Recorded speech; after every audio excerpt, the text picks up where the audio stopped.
Hi everyone, I'm Suresh Podel from Texas Christian University. Today I'm going to talk about the gaseous outflow of the 30 Doradus starburst region. This morning we heard a talk from Young from the about the outflows from the entire LMC, but I'm focusing particularly on this 30 Doradus region. Here in the background is the image of the LMC showing several star forming regions throughout the disk, and there are some actively star forming region like the 30 Doradus. And 30 Doradus is actually the most brightest and the largest star forming region in the Large Magellanic Cloud.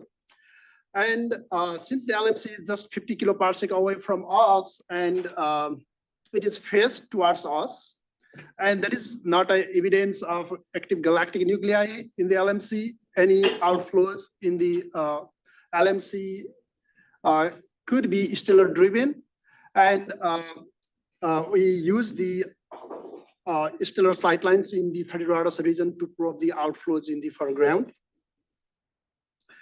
This project is part of the HST Legacy Archival Project, the LMC's galactic wind through the eyes of Ulysses.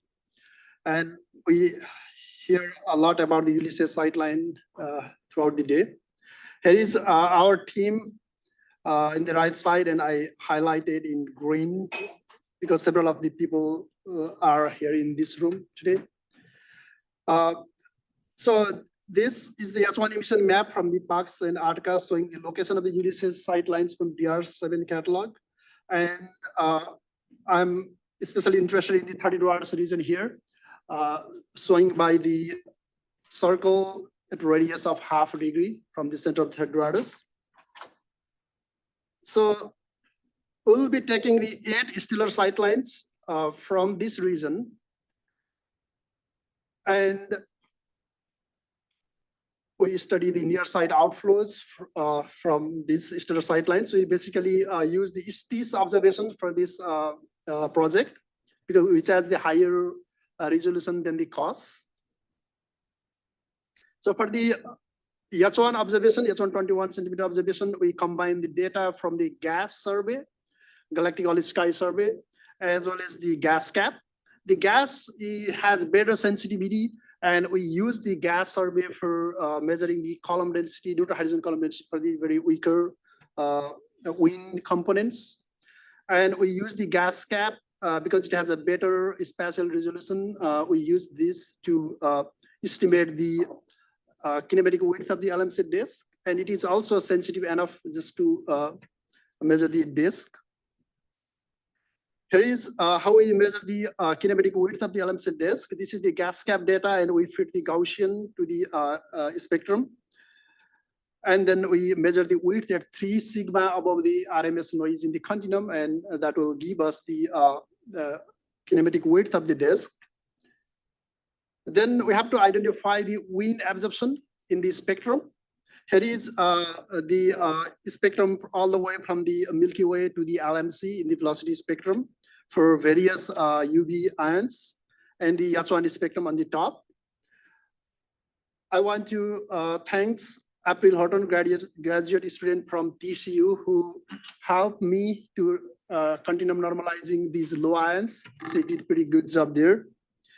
So we have the LMC disk from the gas cap data here. And this region here is the absorption by the Milky Way disk plus the ISM. And the region here from about 90 kilometer per second to the 175 kilometer per second is most often associated with the high velocity cloud. And whatever region is in between the HVC and the boundary, disk boundary, we consider that as the wind absorption. But given that we are looking towards the very actively star forming region 30 Doradus, which is actually the most brightest one, we expect more concentrated and the greatest speed winds from that region. So for that region, we'll analyze everything from like 90, 100 kilometer per second to the disk boundary, if that also probes the LMC winds. Actually, here is an S-alpha emission map of the LMC from CM et al. 2021, where they studies the winds from the LMC using the H alpha emission. And what they observed is there is an asymmetric in the H alpha morphology. They found that there is high concentration in the 32 quadrant of the LMC. And actually, if we check the velocity, the speed of the wind in that region, they reaches up to minus 175 kilometer per second with respect to the LMC. So this region, this region very center here is where I'm looking at the wind in the this project. So we analyze this further using the column density for individual components all the way from the LMC to Milky Way. And here I have the 4 different sight lines that are very close to the 30°, within of half a degree. And for each sight line, we saw some interesting pattern. If we go from the LMC disk region where we have the higher column density components towards the Milky Way kinematically, the column density gets lower and lower. So we get weaker and weaker components. And at some point around 100 kilometer per second, we see the minimum, and then it starts to rise again towards the Milky Way. So we think this region here is the Milky Way, and LMC disk is to the right, and whatever is in between here should probe the LMC wind, specifically for this very near to the 30°. Then we study the column density versus the angular offset. This column density is actually the total integrated column density for all the possible wind velocities. And we plot that for these 8 stellar sight lines against, and the outer sight lines are outside the 30°, and the inner sight lines are very close to the 30°. And we see that there is higher concentration of the wind column density in the very close to the 30°, and that decline gradually if we go outside. And we measure outflow mass of 0.5 times 10⁶ solar mass using the low ions. And this is actually about 10% of the total outflowing mass, outflowing low ion probed mass from the entire LMC. Then we study the kinematics and the ionization. We performed the Boyd profile fitting and estimated the line widths for all these ions, low ions as well as the high ions. And for the high ions, we use the carbon-4 and silicon-4. And for the low ions, the line widths are typically smaller, like average about 9 kilometers per second. For the high ions, we observed these about 22 kilometers per second average. So high ions are basically about more than 2 times the width of the low ions. And also there is a significant offsets between the velocity centers between the low ions and high ions. So they are probing different phase of the gas. So low ions are mostly photoionized, and high ions could be photoionized as well as the collagenally ionized. And probably the high ions are probing the Magellanic corona, given the recent studies about the observation of corona. And we think these winds are protecting against the ram pressure stripping because there is corona there. But in earlier talk, we saw that there could be another possibility like a bow shock, also preventing the winds from stripping. And from the low ions, we also, since we don't have photoionization modeling for every components, we use silicon-2 as a proxy for neutral as well as ionized, and oxygen-1 as a proxy for the neutral. And we plotted this ionization fraction for different sight lines shown by these dotted lines for every sight lines for entire velocity range. And we found that the ionization of the wind are varying, like from 50% to 97%. We don't see any consistent pattern concerning the distance from the center of Tragdraris. And at the end, we talk about the dust depletion based on the silicon-2 versus sulfur-2 ratios. We see solar or super-solar values in the near to 30° region, and we see higher negative values outside. These are not ionization corrected. However, this pattern here looks like there is there is a low probability of dust survival in the very inner core of the 30° than in the outside. And actually, one of the observation here pretty much match with the photoionization modeling values. And here are the summary. I'll take any questions. Thank you.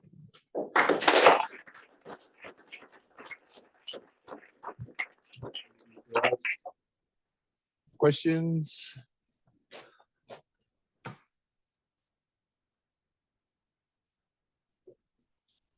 If not, I can probably start by asking one. So you said that the fraction changes from 50 to 97. Oh, yes. Do you have an intuition as why that's the case? Okay, here.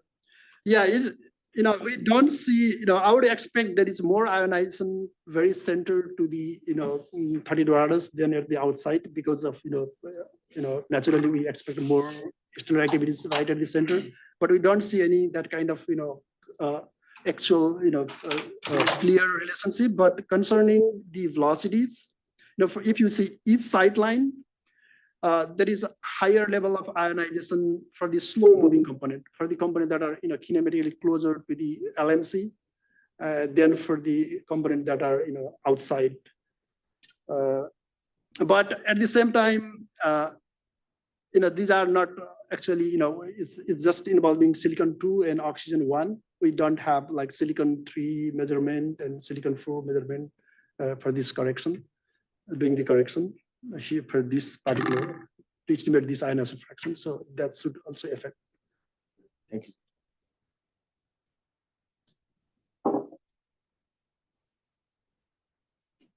Annalisa De Chia from ISO.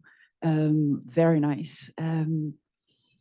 So you showed that there is a gradient of silicon 2 over sulfur 2 with the angular distance from 30 Dorados. This one? Yes. Yeah. So presumably you would have like less and less dust and getting away from the 30 Dorados. So if you go back on the gradient of the column density of iron, okay, then will that trace your density, or do you think it will trace the metallicity in there? And do you have other metals to try to disentangle this? Okay, so you talk about this? No, like the plot with the column density of iron 2 with respect to the angular distance. Oh yeah, this one, sorry. So is it density or is it metallicity? Because from the dust depletion, one could extrapolate that maybe metallicity would play a role, or do you think density would be determining the gradient? Are you talking about this here, right? Yeah, this one. Yeah, so this, the dust, because I think there is lots of external activities very near to the 30 Dorados, and that causes more outflows. And I think this is the main reason we find higher column density inside and lower column density outside, because we see similar pattern in the dust in the silicon 2 versus sulfur 2 also. I think the mainly is just the outflows from the higher rate of and the amount of outflows from the center causing this gradient there. Yeah, also I noticed that it's like almost an order of magnitude in difference. So probably it's tracing more density than. Yeah, more density in the center. Thanks. Welcome.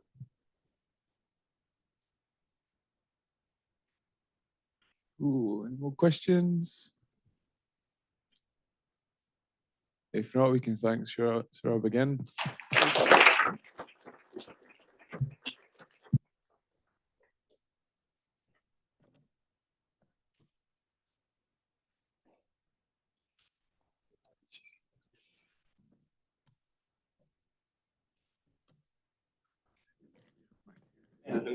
Our next speaker will be Scott Lucchini, and he'll be talking to us about. That worked just, or maybe not.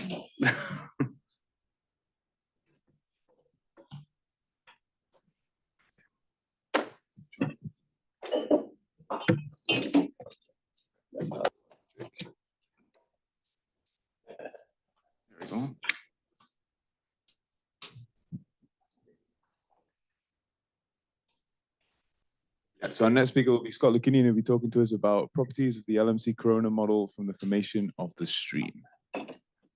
Hello. Hi, everybody. Good, works, great.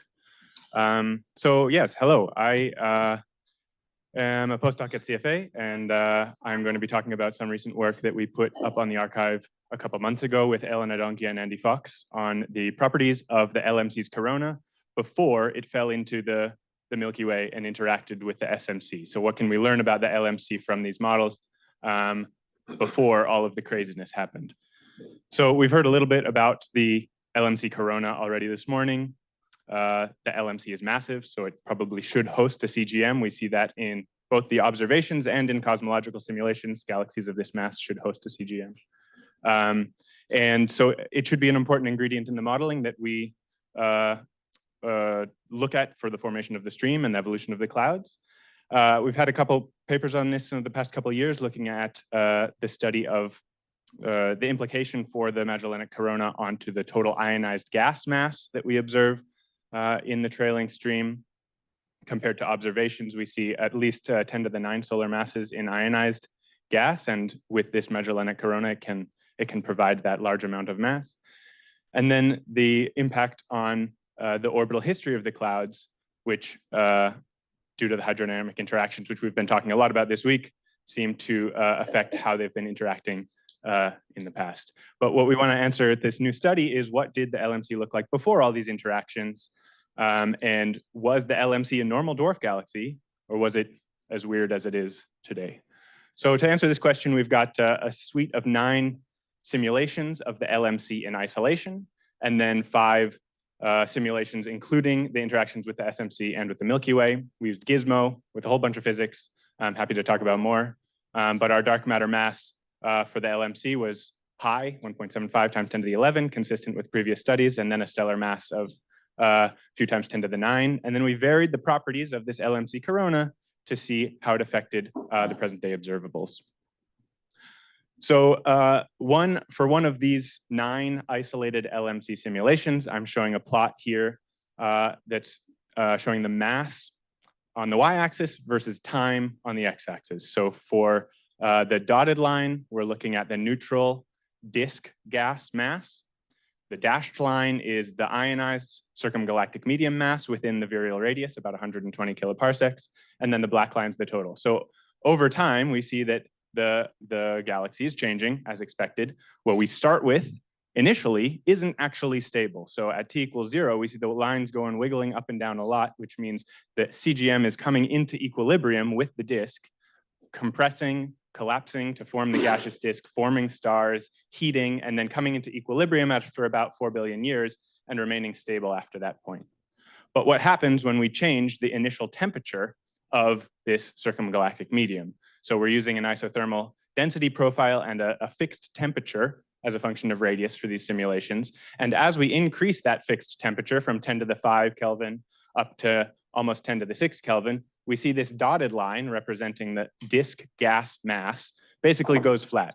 So if you start with too much hot gas, it doesn't cool and condense and fall to the center of the potential. And moreover, the CGM total mass drops quite significantly because a lot of this material has too much energy and is actually unbound. We can also explore the effect of the total mass of the LMC corona. And so now we're increasing from 10 to the 9 solar masses up to 10 to the 10 solar masses within 200 kiloparsecs or so. And obviously the y-axis changes here. We just start with more mass, we end up with more mass. But we can also see if we increase the mass too high, the density increases and the cooling becomes very efficient. And so the CGM is unstable and the disk forms a little bit too enthusiastically. So we can fill in the rest of this grid and we see similar trends, overmassive disks at cool temperatures and unstable CGMs at high masses. But to look a little bit more carefully at some of these models, we're gonna isolate these 3 guys at our median coronal mass value, but varying the temperature. And we've got the simulation, so hey, let's look at some movies. And in the previous slide, we saw that it affects the total mass, the temperature affects the total mass in the disk. But from these movies, we can see it also affects the total size of the LMC disk. So a more massive disk means a larger disk in space. And in order to determine which one of these is right, quote unquote, we need to compare with our observations, right? So we take each of these LMC galaxies in isolation. At about 4 billion years, they're stable. They're not doing any crazy business with star forming and cooling and expanding and contracting. At that point, we add in our Milky Way and our SMC and evolve them to the present day. And then we look at what they look like on the sky. So here in the bottom is our 3 simulations, the low temperature, the medium temperature, and the high temperature, compared with the H14 pi data on the top. And looking at the size of the high density LMC disk, the median temperature model seems to agree well. On the right, we see there's basically 0 LMC disk, and on the left, it's quite huge. There was some talk earlier this morning as well about how does the stellar disk relate to the size of this gas disk. And so I want to overlay here the size of the stellar disk in our simulations for these 3 models. And we do see that the gaseous disk is truncated on that leading edge, just like what we'd expect, what we saw from the models without the Magellanic corona. There is still that truncation, even including the Magellanic corona, because if we look at the ionized gas, there is this very bow shock looking like feature. Even with the Magellanic corona, the LMC is coming in very fast. And so we get this ram pressure reshaping of the LMC corona, and it forms a weaker, but still a bow shock due to these interactions. So we see this characteristic shock shape that is shielding some of the gas, but it's also compressing on this leading edge, which still leads to compression of the H1 disk, as we see in the observations. So we also want to take a look at varying the coronal mass. So here now we're going to keep our temperature fixed at that nice value that we found and vary the mass and see what we see. So now the observational counterpart that we're comparing against is the total observed ionized gas in the trailing stream.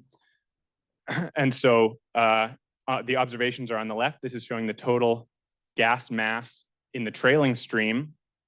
And when we increase the total mass in the LMC corona, clearly we get more ionized gas out on the sky. And so a value in our middle range seems to fit the bill. We get enough ionized gas in that case. If we add more mass into the LMC corona, we get more gas out, but as I mentioned, it's not as stable around the LMC for long times. So as you probably could have guessed, the middle panel is our fiducial model that seems to fit the bill. We started with a 3 × 10⁵ Kelvin temperature and a total mass of 5 × 10⁹, but that was at T = 0. So what did our LMC actually look like before it fell into the Milky Way? And so our pre-infall LMC was at a time of 3.5 billion years after everything settled. And we have about 4 × 10⁹ solar masses in bound ionized gas, and a disk gas mass of 9 × 10⁸ solar masses, consistent with the observations. And then our temperature profile is not uniform. So over time, this becomes different as a function of radius due to this equilibrium. And we see we're almost at 10⁶ Kelvin in the inner regions of the corona. This is a function of radius now. And it drops down below 10⁵.5, but the median value is that virial temperature, 10⁵.5 Kelvin, that we should expect. So here's my summary. Changing the properties of the LMC corona changes the observables that we can compare against for the present day. And we find some sort of fiducial values for what the LMC might have looked like before it fell into the Milky Way, consistent with what we see in cosmological simulations for galaxies of that size. So perhaps the LMC wasn't quite as weird before the SMC did a number on it. Going forward, been talking to a lot of people about exploring the orbital parameter space for these simulations and how to optimize that. So hopefully we'll get a better constraints from there as well. Small scale structures in the clouds, both in the gas and in the stars, I think are fascinating place to look for constraints on these models. And then the SMC is just great. So let's look at that. Here's a teaser. This is one of our preliminary models looking at the full formation of the stream, including new physics and this Magellanic corona. It's not quite perfect yet, but it's kind of pretty. So thanks so much.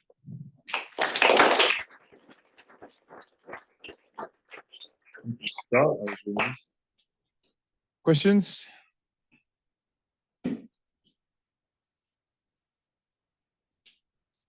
Hey, Erica Schwalik, Montana State University.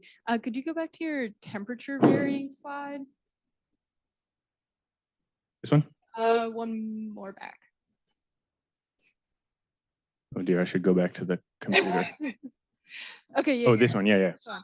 Yeah, so A is the real data, right? Yes, yep, from high 4 pi. Okay, cool. And C is like the model data? Yeah, so the bottom three are three different simulations with the different temperatures. So they're all simulations projected onto the sky with our different Magellanic coronas. Awesome. So then what explains like, so C was the best model here, right? Yeah, yep. So what explains the difference in the like extent of the gas in the top one versus the like kind of smaller, denser gas in the bottom one? Yeah, that's a great question. I was gonna say this and then totally forgot. So thank you. We see this sort of diffuse envelope. Is that what you're talking about around the clouds here? And we don't see that in our models. And so the orbits for these guys are based off of our paper from a couple of years ago. And when we change the properties of the corona, that tweaks the orbit. So there isn't really a great direct collision here between the clouds. And so we see a bit of a bridge between the galaxies just from the earlier tidal interactions, but with that direct collision, I think we'd expect to see a lot more gas sort of thrown about, which would give us more of this diffuse material surrounding the galaxies. And we don't have that in this specific orbit that we've been testing here. Great, thank you so much.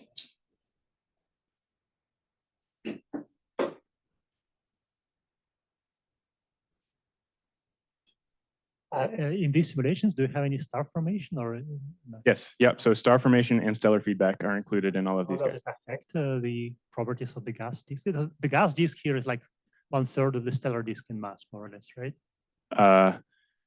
Yes, yep, that's about right. And So does it form stars during this entire? it does, yeah. So it does form stars, but the fraction of stars formed during the simulations, which are like 3 billion years, is quite small relative to the old, quote unquote, old population. But we do need that star formation. If I can see how far I can jump here, this guy, the star formation feedback is required to keep this inner region is warm. Otherwise, it just cools super fast. So if you look at a movie of this guy's wiggling up and down this whole time, being heated by this stellar feedback. So it is an important ingredient.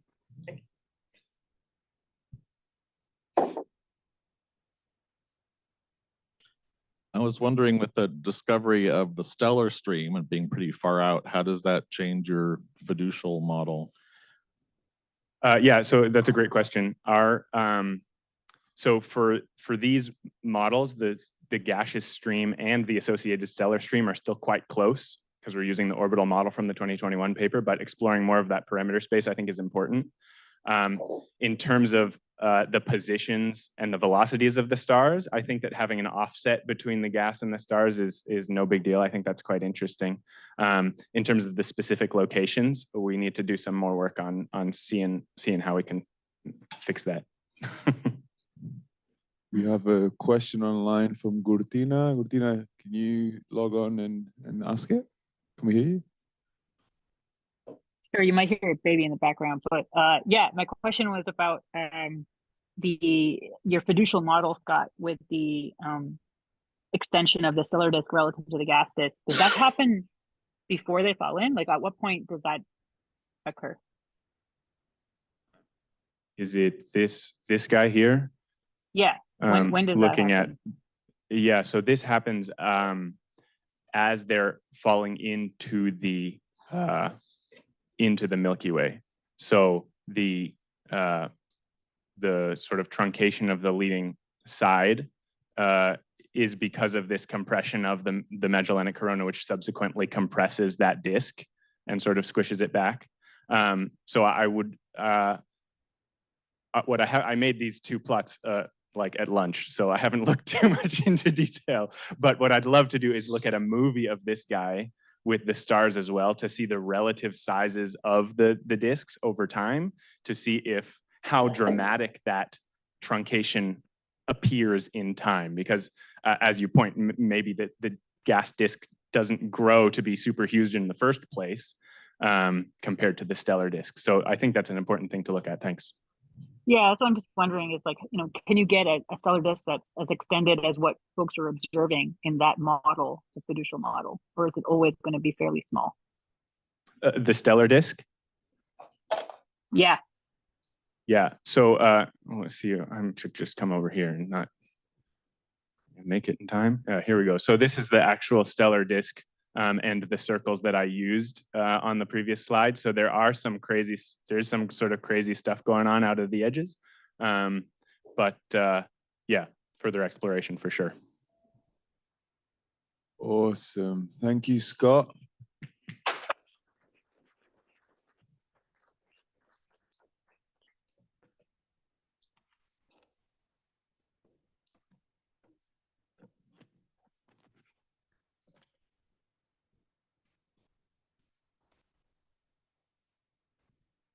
Our next speaker is going to be Sapna Mishra, and she's going to be talking to us about the cool CGM of the Large Mosaic Cloud.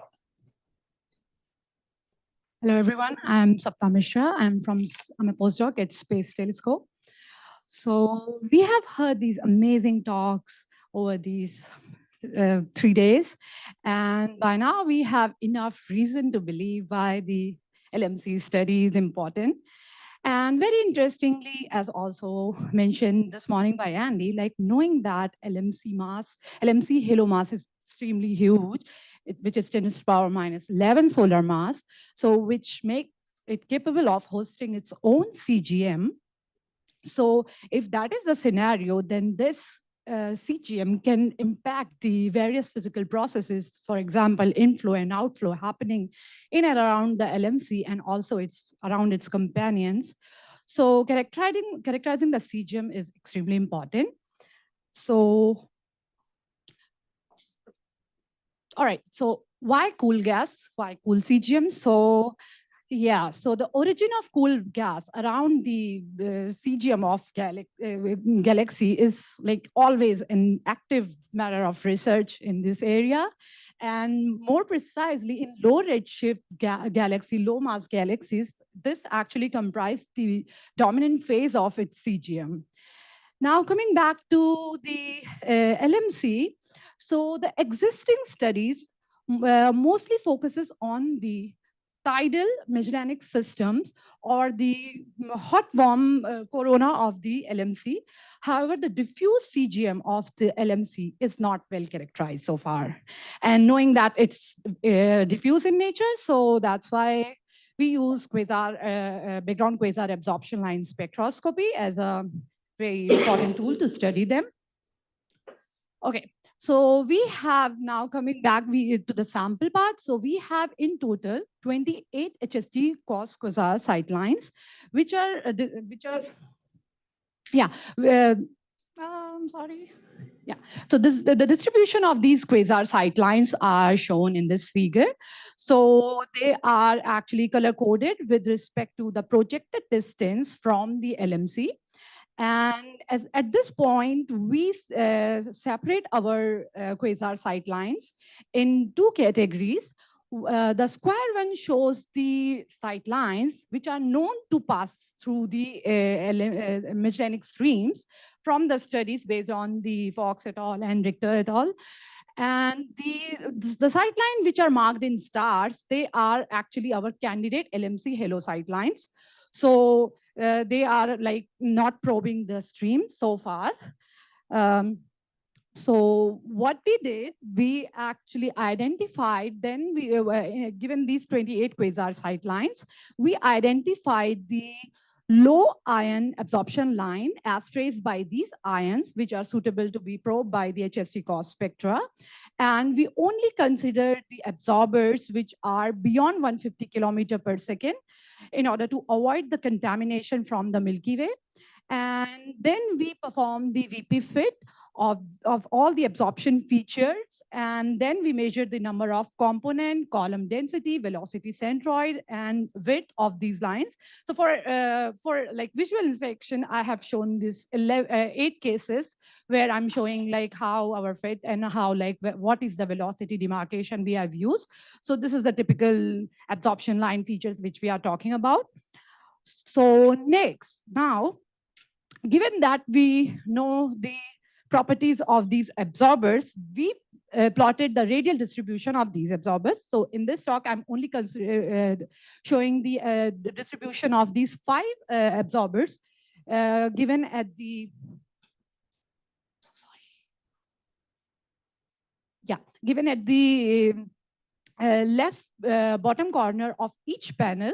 So, and in each panel, what I'm showing the column density as a function of projected distance from the LMC. And the blue fill data points denotes the detection. However, the upper arrows shows the upper limit, lower limit in case of saturated line, and the downward arrow shows the upper limit in case of non-detection. So, and then we perform the censored regression method to fit these lines, which take cares into account both upper and lower limit very well. And then in each profile, we show the slope of this fit. And the best fit line is shown in the red solid line. And as can be seen from this, we have a significant declining trend once you move away from the LMC center. So, which is a characteristic signature of the CGM of a galaxy, any galaxy. So from these plot, we can say like, yes, LMC has its CGM. We do find signature because we get this declining profile in the column density. And then the CGM is multi-phase. And the third interesting point is to note here, like, I would say like around 27 kpc in each plot, we do not have any detection.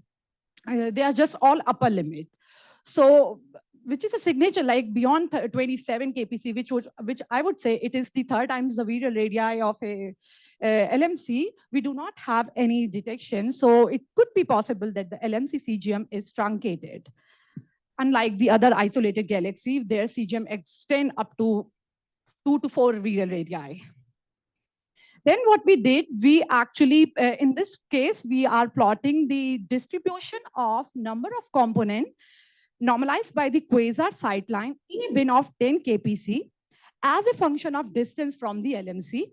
And as can be seen for all 5 ions, the number of components in closer to the LMC is more compared to the larger distances. So this indicates that the inner region of the LMC has more structures and it is more complex compared to the region once you move away from the LMC. And next, what we did in this plot, what we are showing is the column density weighted velocity centroid of each absorbers for each sightline. So what we show here, and in the gray patch, we show the velocity of the LMC plus minus 50 kilometer per second around the LMC. So what we find, like for each sight lines, what we find like this, like as you move away from like say around 18 kpc from the LMC, all the absorbers are systematically in all the ions. The absorbers are systematically located near the low velocity. Yes. So they are so there could be possibility that they are not related to LMC or they may be arising from the LMC mechanic systems. So to do that, what we have done here in this, we are here we are plotting the map of the H1 emission color coded by the VLSR velocity, and then we divided our sample into 2 bins, less than 18 kpc and more than 18 kpc. And what we find indeed is that the absorber which are less than 18 kpc, they have velocity VLSR closer to the sightlines have the absorption closer to the LMC.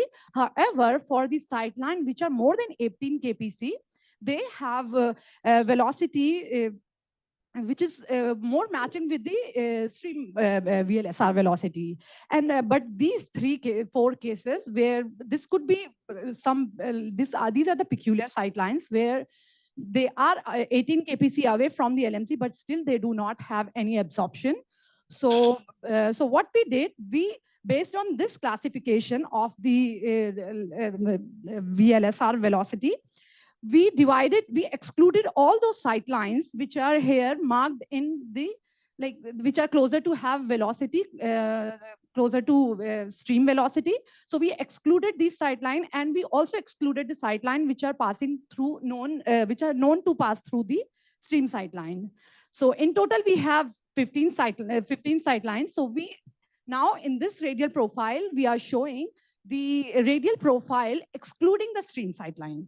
So what we find here, like for these 5 ions, so what we find here, this even after excluding the Magellanic stream sightlines, we still have this decreasing profile of the column density as a function of impact parameter. And in this case, this slope is even steeper.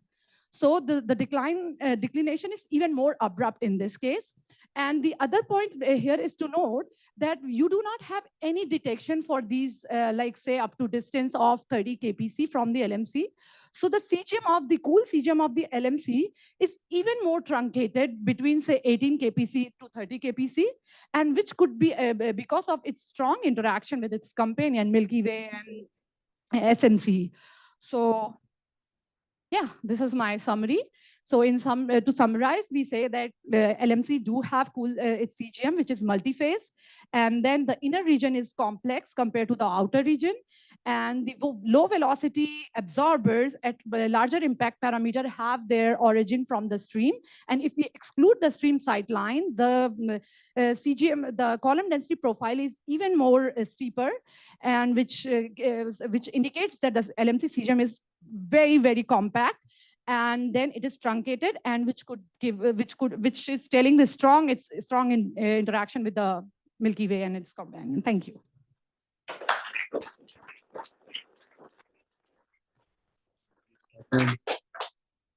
Questions?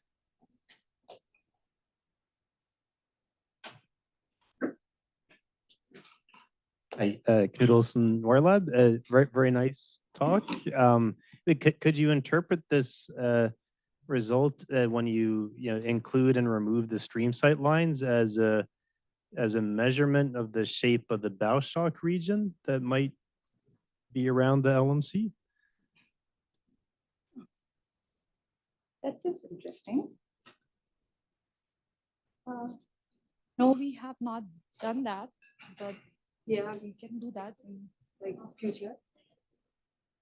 Yeah, actually, I have made. I don't know if can not in terms of bow shock, but we have made this comparison where in this case we have not. These are the sightlines which are like after excluding, and not like, and those are the sightlines which got excluded. Say they do show different. Like you can see that here, like they have like clearly different radial profile, but we. At this point, we don't know the reason for that, but yeah, we will explore that. Yeah.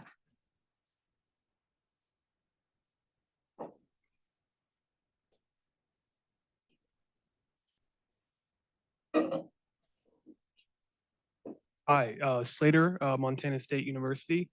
Just a quick conceptual question. You say the CGM is multi-phase. What do you mean by that?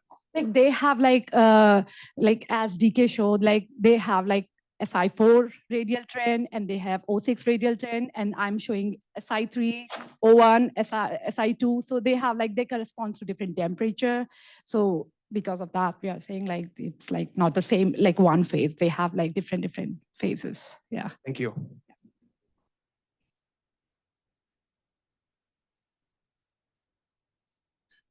Maybe I can ask a quick one. Do we have an intuition why different elements here have different slopes, and what does that mean? Yeah, so at this point, what I understood is that, like, suppose like the blue one, which I'm saying it's the standard LMC halo, it's the known like non-tidal component of the CGM. So what is happening, inner region is like getting intact, it's not, and the outer region is getting stripped by its companion, and then you have slope. But however, in the case of stream, they are uniform, not uniformly, but they are getting, the gas is getting mixed up from the LMC and SMC. So that's why they have like not that steeper slope compared to that. But in this case, this stripping is like making like bimodal, not bimodality, but it's making a difference because like, yeah. I was thinking more in terms of like, for example, why iron 2 gives you a given number and silicon 3 gives you a different number. Okay, like the slopes. Yeah. So, like, is that meaningful? Like, should we? Yeah. So care about those, like. So for the case of this, okay, it's clear in this case. I think in this case, they are all consistent within error bar, the slopes. So what is happening in the green guy, I still don't know. But yeah, for this case, they are like, and yeah, that region is getting mixed up with various gases like stream. So, but this is like well-defined, the non-tidal CGM. So they are like almost significant between the error bar. Yeah.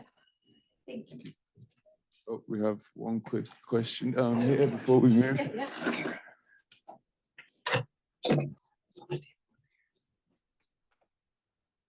Hi, thank you for the nice talk. One thing that I was a bit confused was that, like, in my understanding, the radial profile of the high ions should be shallower than the low ions, and it seems like they're very similar to each other in that plot.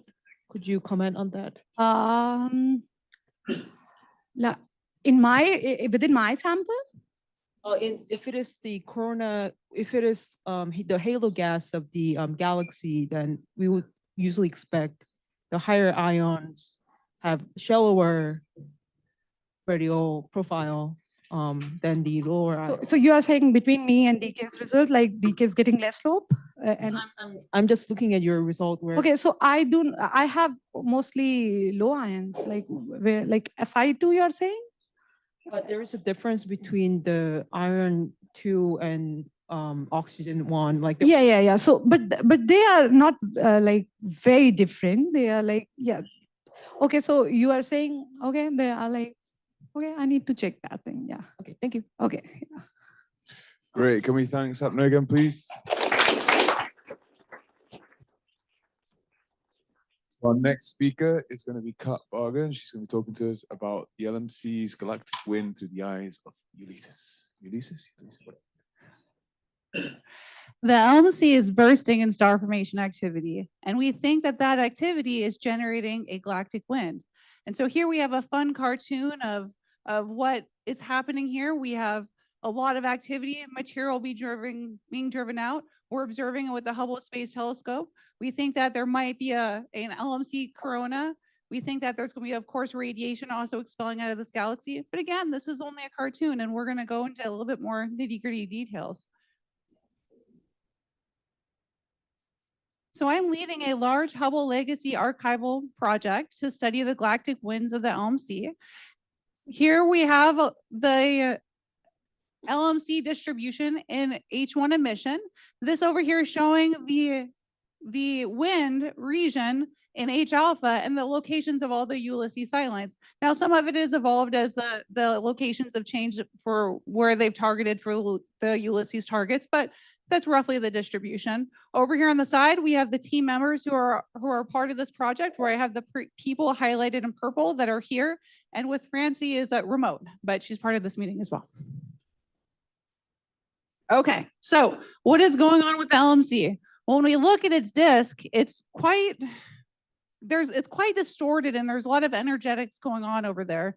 We have over here the M cells observations, where we're looking at the H alpha emission, sulfur 2, and the oxygen 3. So these are tracing essentially the energetics of this galaxy. When we look at it, we see there's all kinds of fun activity where we have these shell regions. We have a lot of H alpha emission over here. We have some active regions over here traced by the yellow colors, but it looks like there's activity in all over the place. When we look to see what's happening with the material flowing in or out of the galaxy, this is some work that was done earlier before Ulysses by Chris Hauk and Nicola Lenner, looking in the direction of stars in the LMC, similar to what we're all doing now. And at that time, they already found that there was a lot of evidence of material flowing out of this galaxy. And here, what we're showing you in the blue, those are locations of outflows. Here's locations of some inflows. And in this particular situation, we have essentially evidence of outflows in every which direction, which is very consistent with what Young showed us earlier today. So with her talk. And then so one of the things we had to convince ourselves was that these outflows were actually associated with a wind. We see them in every which direction, even in quiescent, relatively quiescent regions. And so why would we expect that we would have winds even in locations where there's a little bit less stellar activity? Because they're everywhere. Okay, so one of the things that I did when I was in my postdoc years is I looked in this region over here in the LMC. And in that region, what we did was we did a little experiment where there's one bright background quasar that was bright enough that you could actually see behind the galaxy. Just one. Nature is fun. And then over here, we had a foreground star that's embedded within the LMC. And the cool thing about that is then you could look to see what's happening on the backside, the front side, and you could separate, you know, what was happening on either side. And the reason why that's important is because, as we all know, as being Magellanic experts here, there's a lot of stuff happening with these galaxies. There's CGM going all over the place, and there's tides and all kinds of fun stuff. And so we really have to convince ourselves that these outflows are actually associated with the wind. So that's an important process. That's an important step. And so this experiment over here that we did, we had a situation where we're sensitive to, if this is our eyeball, this is the disk of the LMC. We'd be over here sensitive to the side with respect to the star, but with respect to the AGN, we would have a view of both sides. Over on the top here, this is what the stellar spectra looks like. We had blue shifted material only, no red shifted material. Towards the AGN, we had blue shifted plus red shifted material, and it was symmetric. And so that was important too, that it looked similar to each other. So it wasn't looking like a tide or anything like that. And the motions were inconsistent with what we might expect for tides because it was so symmetric, and because the disk of the LMC is very face on, not quite face on, but pretty face on. We wouldn't expect this kind of like extreme motion, that exaggerated motion from a disk. We wouldn't get those kind of velocities out of it. So in this particular case, it's like, yes, all these outflows do look like they're associated with the wind. So this was the confirmation that yes, these outflows are part of a wind. Okay, so with that, we had some thinking to do, and we were thinking like, okay, well, if we have these outflows in these quiescent regions, what's happening? And this is going to be some of the fun interpretation that we're going to have over the course of the next couple of years, is that, you know, if we have this material being ejected outwards, as it's ejected out, you know, it can spread out and loom and cover essentially the entire face of the LMC. And so that's one of the things that I think is happening here. And so we have definitely regions of the LMC that are more active than others, like the 30 Doradus region. And so there's questions on, you know, do we have pockets and concentrations that are greater than other places, even though we see the outflows everywhere? Okay, so one of the things that a former graduate student of mine who has since graduated, Drew Ciampa, did was he mapped the LMC's galactic wind in H-alpha emission using the Wisconsin H-alpha mapper. Now, the benefit of looking at an emission is you can just map out the wind. And so that's what we did. And so what we're looking at here is we have a gas distribution map. Oh, we have a gas distribution map here where we have the contours of the H1 disk.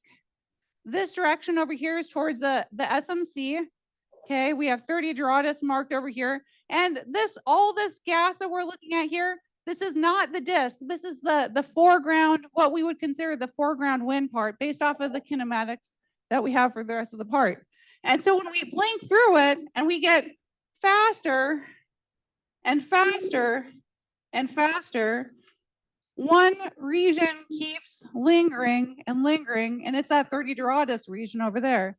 And so we do think that there's fast moving gas associated with this wind right in front of 30 Doradus, because there's some question about what parts of this this wind that we're, what part of the absorbers that we're seeing, this slow moving component, this fast moving component, is there a foreground HBC, all those other things? It looks like there is a foreground HBC over part of the LMC, but not necessarily across the entire thing. And over 30 Doradus, we definitely see evidence of fast moving gas in the H-off emission. So I'm very convinced that we also see that same thing in the UV absorption as well. Okay. So let us go to here. Okay, so this is what Suraj showed earlier, where it's specifically looking towards the 30 Doradus region, where we had the LMC disk. We had this fast moving component where it looks like there's general trend following each other very, very well as you're getting in the region of the 30 Doradus and at extreme velocities over here, and then a Milky Way component. And then once we get a bit further away from 30 Doradus, we don't see such a clear trend like this anymore. It gets a little bit more messy, but near 30 Doradus, we definitely see something nice and, you know, interesting trends there. Okay, so some of the questions that we have that we're wondering is what in the world is happening with the wind material? Is the wind material being stunted by ram pressure stripping or anything like that as the LMC is traveling into a headwind? Well, that's one idea, and this is a simulation that came from Chad Buster's work, and that we have this snapshot of his simulation in the paper, the Snap et al. Paper, and in that particular case, the headwind would act as like a suppressant. But since then, Scott has proposed the idea of, well, what if we had something like a LMC halo? And in the case of an LMC halo, then the picture would change a bit. We would change from something like this to maybe we have something that might actually act as a protecting shield that will essentially allow the winds to just not be suppressed, and they can just do whatever it is they want to do. It's a protected little area. And so that's one of the things that we're curious about, and we're wondering what happens. And that right there could actually just help us understand like why we were able to see such an extended wind in every which direction. Maybe it's not suppressed, maybe there's no problem with that. And then further, we saw with April's talk that additionally around the 30 Doradus area, there's other interesting things happening, that there seems to be a kinematic connection, some material that looks like it might actually be linked to the Magellan extreme region. And so one of the things we think might be happening is that we might be kicking some gas out around the 30 Doradus region, and that maybe the part of the wind that is being kicked out directly upwards, not the part that's getting kicked out at a steep angle, but the part that's getting kicked directly upwards, that part right there might get high enough, and it might just get captured by possibly tides or ram pressure. We're not exactly sure, because that's some of the stuff that we have to work on here to figure out exactly how this protected environment over here can still generate and draw material out to make a stream. So that's one of the active questions we have right now.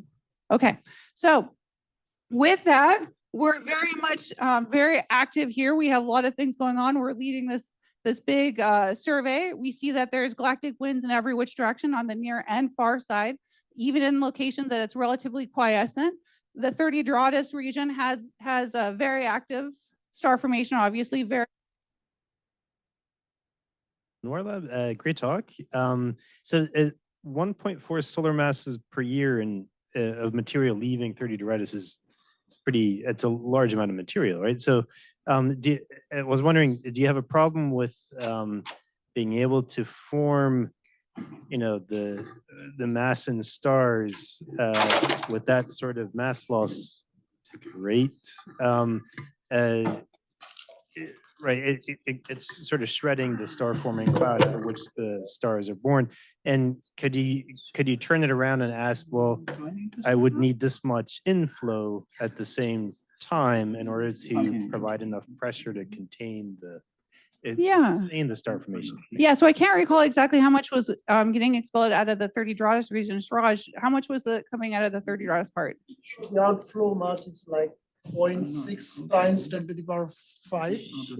Oh, but just that flow rate for the 30 Doradus part, just 30 Doradus. Do you remember? I don't know if I don't hold numbers in my head. I'd have to grab them. So the outflow rates that I've had might have been for the entire galaxy though. Yeah, so that's, because that would be with an assumption for everything, not for 30 Doradus. Okay. Yeah, yeah. Okay. Okay. You're antsy, I think. Ask yourself. This one. Yeah. Yes, I guess I'm also interested in sort of evidence of massive star formation in outside of regions of obvious massive star formation. And so I was wondering if there's anything spatially interesting about the feedback regions, and if you can say it's consistent across, or not consistent, obviously. Yeah. But 30 Doradus is obviously the main like spoke, but Yeah. Well, one of the things that we're doing with the project that Suraj is doing is we're looking by the 30 Doradus region, and we went up to a degree away from it just to see how it would vary. And we already see that there's variations. Like that's definitely a powerhouse. We see that there's changes in the column density trends and so forth.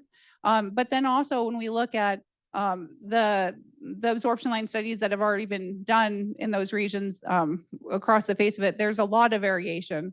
And we need to do a lot more digging now that we have, over 100 sightlines to really say and look at the general trends. And that's the direction we're be going. It's a big data set and it takes time, but there's a lot of fun things that we can see in the emission work that people have done. People have seen that there's fun like connections and bridges with the H1 before, and some fun stuff going on with like the auction 3 and connecting to like 30 Doradus and all those other stuff. So it does look like there's going to be a variation in there. But I do think that once the material gets out, once it's able to get out, it could be entering a relatively low dense area. And so it can just kind of just spread out a bit. And so just because you're looking along a line of sight, that doesn't necessarily mean that that's the same line of sight that the material came out of. It could have came from like a neighboring area because it'll spread out. So we have to think about that too. Yeah, cool. Great, can we thank Kat again, please?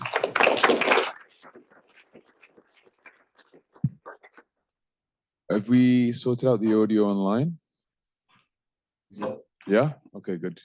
Okay, so our next speaker is Yifei Jin, and he's going to be talking to us about 3D photoionization model with turbulent structures. Okay, thank you very much. Thanks everyone. This is the last talk of this wonderful workshop, so please tolerate me for about 10 minutes. And you probably see something different from LMC and SMC because I tried to put these two terms into this title. I failed, sorry. But it's quite related. So during the whole wonderful workshop, we look at these two galaxies or subject objects for the whole weeks. And now I want to attract your attention to this kind of smaller scale, which is the nebula or the ISM in these kind of galaxies. So why this kind of thing is important is because we know that the Sloan 5, the local volume mapper, is ongoing. And you will see this wonderful, I feel the data of the nebula, and you can see the structures of the filamentary structure within the H2 region. And also you can see some diffused ionized gas in this kind of H2 regions. And how to explain or interpret this data is a very interesting and important thing for the for the Sloan 5 data.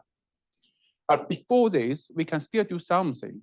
That is to observe some H2 region in LMC or SMC. Here is one example. What we do is that we use the IFU facility from the AAT, the Australian telescope, to observe one H2 region, and you see here, and we extract the emission lines of this H2 region and do this kind of map. You will see these different emission lines have different shape or different geometries. And this kind of geometry tells us that there are some substructures. And we can also do something like to measure the density and the temperature across the nebula and get this kind of structures like the clumpy structures. How could this kind of complex structure come from? Turbulence is a very important key parameter to create this kind of structure in the H2 region. And from simulation, we know that we can see this kind of density fluctuation within the H2 region. And also for galaxy evolution group, they say that this kind of turbulence will increase from the local universe to the high resolution universe. So that means if you want to study how the galaxies, especially emission line, you must to consider turbulence when you do some analysis of the emission lines. But how? With the current photoelectric model, we cannot do that. That's because we only have two simple geometry in this kind of model, like cloudy. If you're a user of cloudy, I respect you, cloudy. I like cloudy, but sorry, it can only give us two simple geometry. One is the spherical one, the other is parallel one. So you cannot see this kind of fine structures within the H2 region. You cannot do that with this, right? So some philosophers said, if you don't have tool, you just create one. That's why we created this tool. It's called 3D, it's called Messenger Monte Carlo Mappings 5. So from the name, you can see that this is a kind of product of the mappings family. So it's we call it next generation mappings. In fact, it's the 3D mappings. On this slide, I just show you the major feature of this code. It's a new code. It includes 30 elements. That means that we have very accurate cooling. And also it is designed to deal with 3D geometry. And you can set up arbitrary geometry as you want, turbulent, bipolar, or anything you want. And also this is a Monte Carlo radial transfer code combined with mappings. So we just inherit the microphysics from the mappings, and we use the Monte Carlo radial transform. So with this code, we can set up a fractal density distribution of the ISM to mimic the turbulent environment of the H2 region and put it in the code and get this kind of output. The white line here highlights the shape of the H2 region. And the central star just is the position or the location of the central ionizing itself. Then this is the emission line map. This is a 2D projected emission line map of actuator. And you can see very bright arc at the center and some pinking filamentary structures at the boundary. So it's not spherical, and you can also see some substructures here. This is wonderful. And we can also measure, just like what we do with observation, we can also measure the temperature profile and the density profile of this H2 region. And the up panels show you the results from the model. And the bottom panels are the observed data. So you see the temperature increase along the distance to the central star, and density decreases along the distance to the central star, which matches with what we observed from Orion. And also you can, this is one slice. This is very interesting. This is one slice of the nebula model. So it's not projected anymore, it's one slice. You will find that the H beta and O3 just are created across the whole nebula. But for N2 and S2, you will find they only highlighted the boundary of the H2 region. And you see the boundary is quite fuzzy and clumpy. And also the N2 is a little bit thicker than the S2 boundary. So we call these two emission or this kind of spaces as a boundary spaces. And if we just integrate the emission lines across the whole nebula and to get one single H2 region spectra, what we will get? To compare with the 1D model, which we get from cloudy or 1D spherical model. This is the result.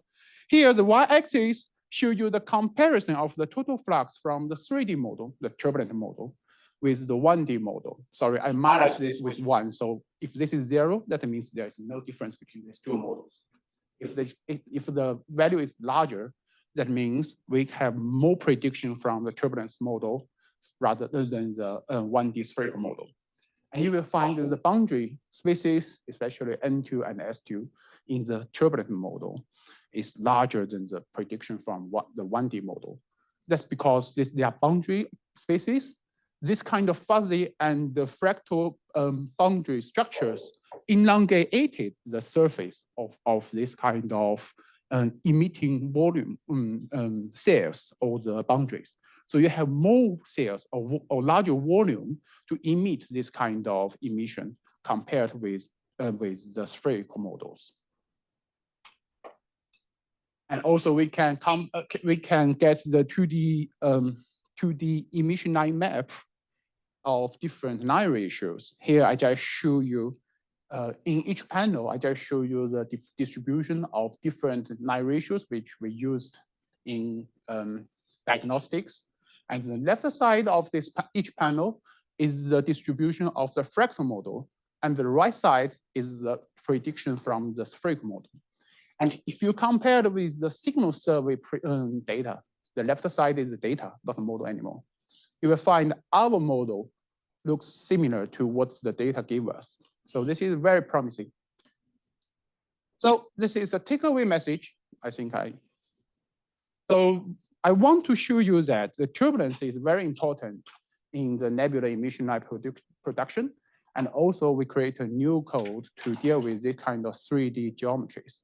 And this code now is ready to deal with any spatially resolved data from either Milky Way or LMC and SFC. So if you have something need to run with this code, just contact me. This is my email. Thank you.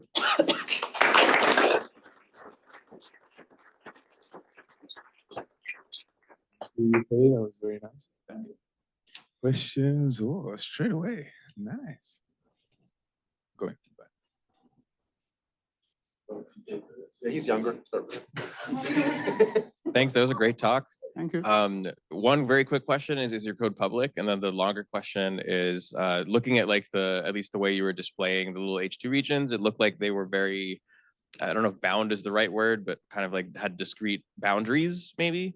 I'm wondering like how much in all of these like little H2 region models and that you're simulating, how much ionizing radiation leaks away from those H2 regions, and like do you create like a diffuse ionized gas surrounding it, or just kind of discrete objects? First of all, this code is not public, sorry, but you can contact me and we can build up something. The second is about the leaking. I think you're talking about the leaking ionizing photon things. It depends on the geometry. So here I show all the models are radiation bounded. But you can also set up something like this. This is a kind of blister H2 region, which we mimic the Orion. And you will find this region have very low density, and some ionizing photon will escape from this kind of part. So it's totally dependent on what kind of density you set up. And also in this case, it's very interesting. We find this kind of two regions are diffuse ionized gas. They are ionized by the ionizing photon scattered during the radiation transfer. So yes, we can do the leaking H2 region model, which will be useful to describe the ionizing escape fraction and also the leak. This is really great. Thank you. I think I have a few objects for you to fit. Yeah, I think I can be the scientist you need. Exactly. My question is, and that's, sorry, just my ignorance about exactly how this works. No worry. Is what are actually the inputs for the code, right? Do you start with a geometry that you paint by hand like this with densities and temperatures, or do you fit actual line ratio data or temperature data, or what is the? Yeah, what you need is just like a cloudy model. You give the cloudy the metallicity of the gas. You give cloudy the ionization parameter, basically the property of the ionizing source, and you give the average density, and you give what else? Pressure maybe. But for this one, you only need to give the density structure, basically the cube of the density distribution. This is the only extra information we need, and you get all the other things. So all the emission is different from the cosmology simulation. You have temperature density, you get all emission. No, we predict the emission temperature and density and all the emission lines. The 3D predicted density. It's a 3D cube of the density. Great, thank you. All right. Any more questions? Oh.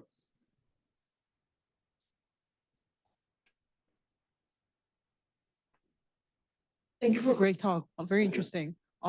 Could you explain a bit about how your how the turbulence scales with the clumpiness of your model? So it's a very good question. This is a question out of my knowledge because I'm not a turbulence expert, but I can see something about it. It's that here, what we do is we give a kind of, you first give a log normal distribution of the density. So it tells you how the density of each cell distribute is a lot normal. Then we just give a kind of structure function. Basically, it's 2-point correlation function. So then we give this kind of structures here. And you just change the wave number of the structure function to change how large structure it is. It is a very great pattern long structure or very clumpy structure. And this is a kind of approximation. We hope to have some, as your question, sorry, I cannot answer you straightforward because I don't know the name, but we hope to have some density output from the turbulent simulations, and we are trying, at least I am trying to make some connections with the person who are interested in this, and also have some expertise in turbulent simulation. So if anyone who is interested in this and know someone, let me know. Great, thank you. I think all the ISM community will be very interested in this. Yes, exactly. At least the INES one. Yeah.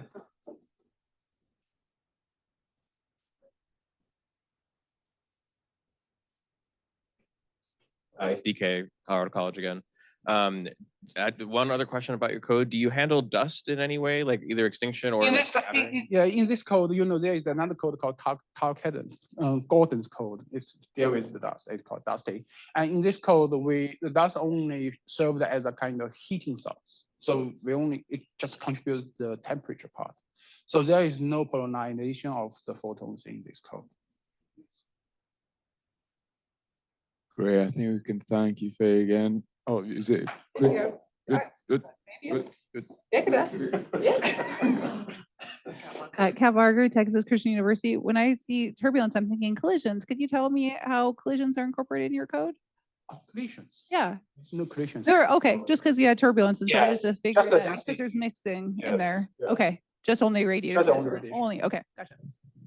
That was easy. Okay. So can we thank you, Faye, again?